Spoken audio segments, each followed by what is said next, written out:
The U.S., Peru, Colombia, Chile, and Brazil are coordinating to put an amphibious assault squadron on shore in Venezuela.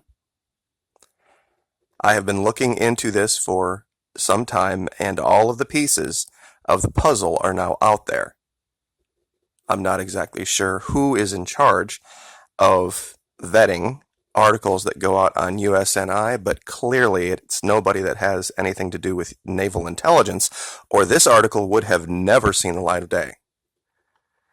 This is from 3 January 2019 by Megan Eckstein. Navy tests littoral combat group concept that pairs DDG, LPD, and South American deployment. Now this, by itself, this article, which we're going to read here in a minute, probably wouldn't be a smoking gun. But when you put it together with this from Dialogo Americas, that Operation Atlantic and Operation Dragon showed the U.S. was in cahoots with Brazil conducting amphibious assault exercises twice in the last 3 months.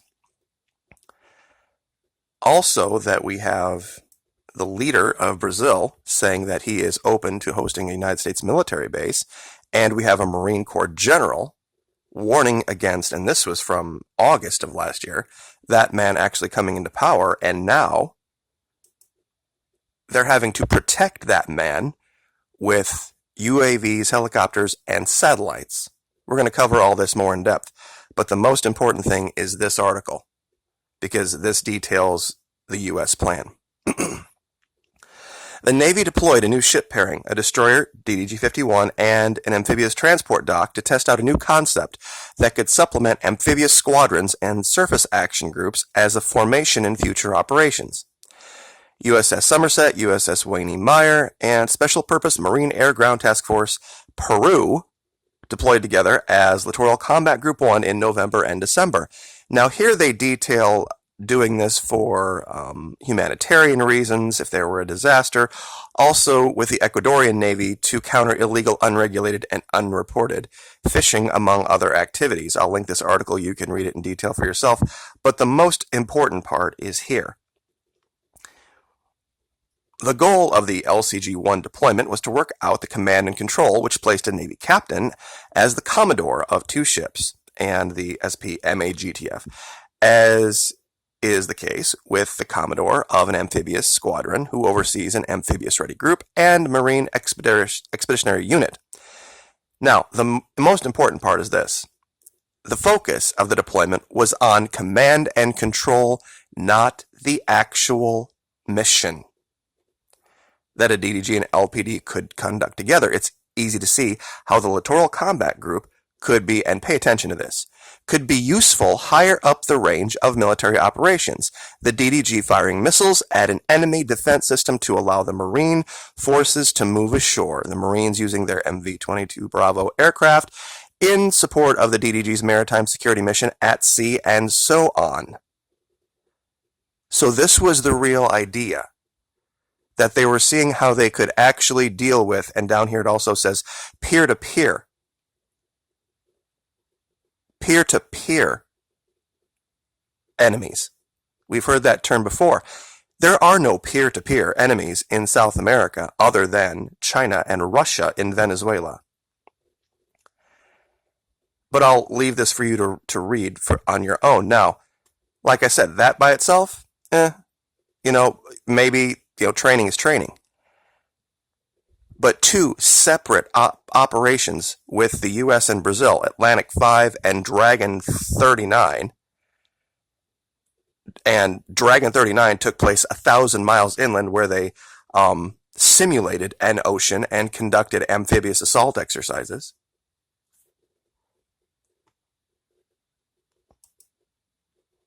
And then this one in Peru, 24 December. This is very clearly something that the U.S.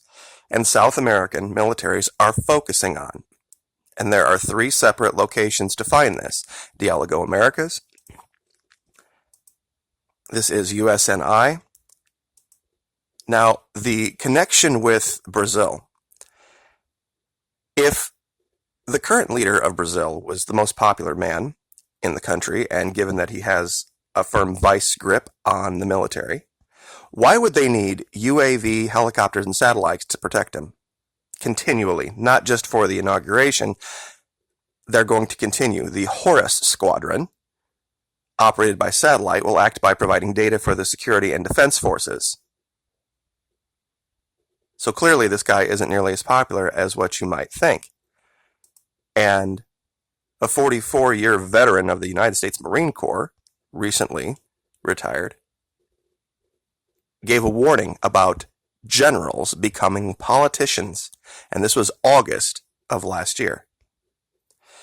Now, something that I want to show you is from, well, I covered it in May of last year. But it has to do with this new asset, and new meaning it was experimental at the time in 2010 when this video was released. But I'm going to play this forward for you, and I want you to look very closely at this animation and what they are using as background for it. It's very clear that this vessel, it is an amphibious assault vessel used for special forces called the M80 Stilletto, was tailor-made for going into Venezuela. Seaborne SOF insertion.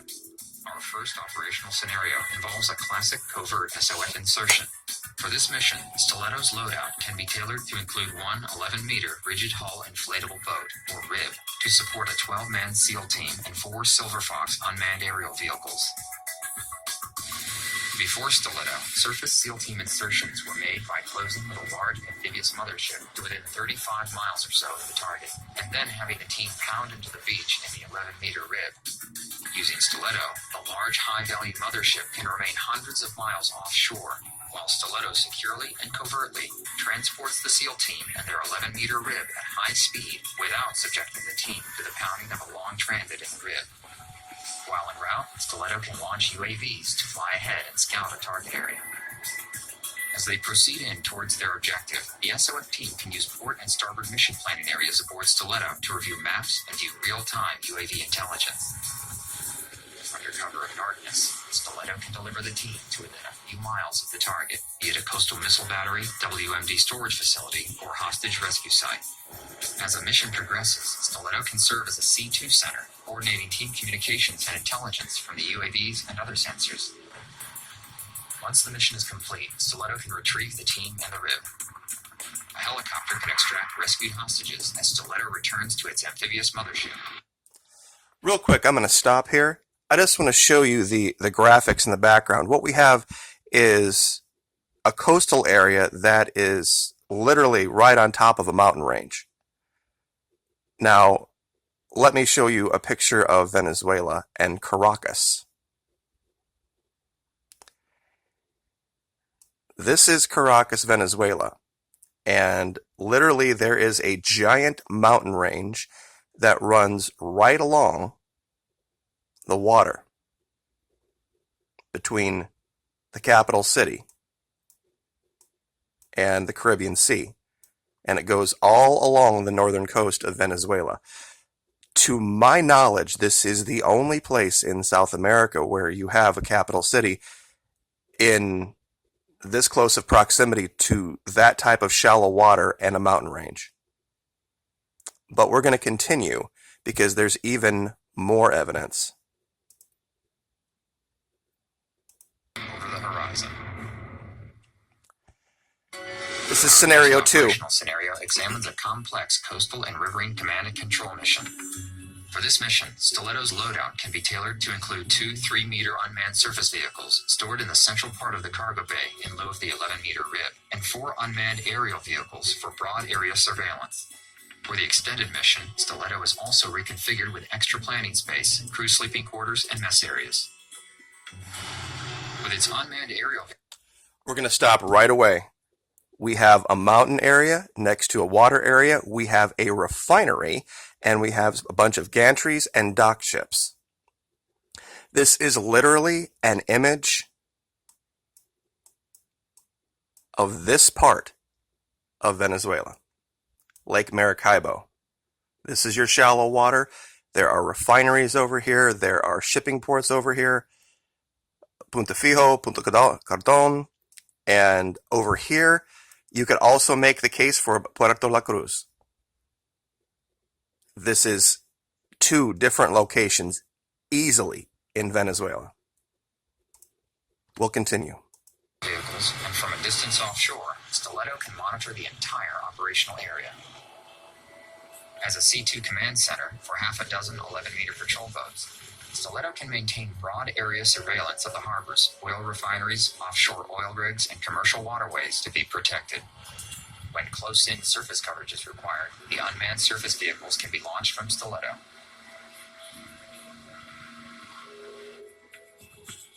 While patrolling upriver, the USV detects a concealed ambush that had been overlooked by the broad area coverage of the UAV. Patrol boats deploy to neutralize the ambush and clear the river.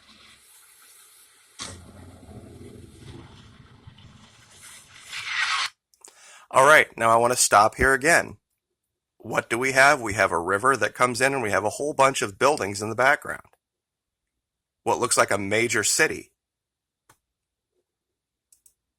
Guys, I'm telling you, they're talking here about Maracaibo. Literally, they created an animation, and that animation, and I'll give you the link, that's from 2010. That literally details the invasion of Venezuela and how they're going to do it and the assets that they're developing to do it. There's multiple locations down here that you could use, but that, to me, this would be the perfect place to go ashore.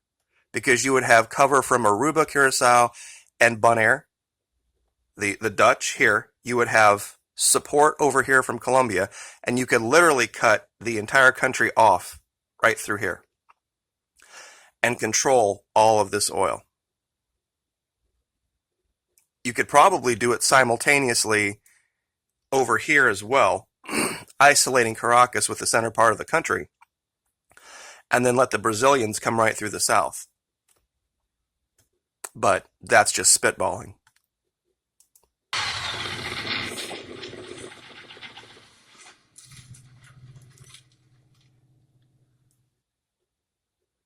Maritime interdiction operations. All right, I will link this for you, and you can watch this third one. This is where they go aboard a large cargo vessel at sea and do inspections. It's not really specific to this, but the first 2 scenarios I think very clearly show that this asset was developed for one mission, and that was to take out Venezuela. And honestly, I don't know any other possible reason you could have the Navy testing a quote-unquote littoral combat group that uses a DDG and an amphibious assault vessel in South America. But of course, we're not going to see this in the mainstream media, are we? You have to look for this stuff. Open source intelligence, it's a thing, so we will leave it there. But after all of the speculation, I think it's now beyond speculation. It's a matter of when, not if. Like, share, subscribe.